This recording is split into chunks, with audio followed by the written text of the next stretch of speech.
Obviously, that didn't fit in that little block. So like I said earlier, started at White Spar Road, went all the way to Granite Creek. They would drink themselves, obviously silly, down to Granite Creek. Then they would throw them to each other in the creek, sober up, and then drink their way back to their horses.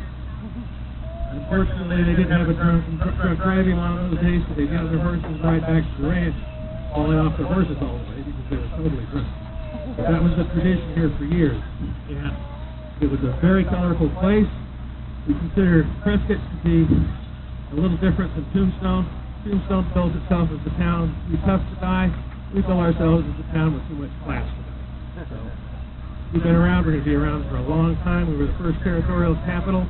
Literally every character in the Old West came through here. Doc Holliday didn't go directly to Tombstone with the Earps because he was on a winning streak. One night in the Palace Saloon, he won $50,000 in cash. The equivalent now of about $1 million. Fortunately for Prescott, he stayed another 2 weeks and lost it all. But he stayed local. What we're going to do now is demonstrate what a 45 long Colt blank will do. These things, like I said, are dangerous. Now, what we've got here is just a standard beverage can. There's no beverages in it. And I don't think there's even a kid here that thinks that their skin's tougher than the aluminum on one of these.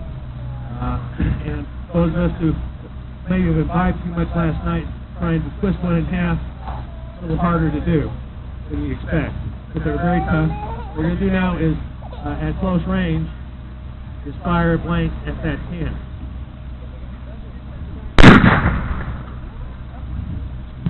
Now, just showing you the can here in a moment. That blank cuts the can in half. Everybody out here that's working today, all day long, are all what you would consider professionals. They've all gone through extensive training. Prescott Regulators actually hires one of the top SWAT team trainers in the United States once a year to come in and give us complete safety demonstration, range time, everything else. Most of the other groups do something similar. All of us have been doing it for years. As they say in Mythbusters, don't try this at home.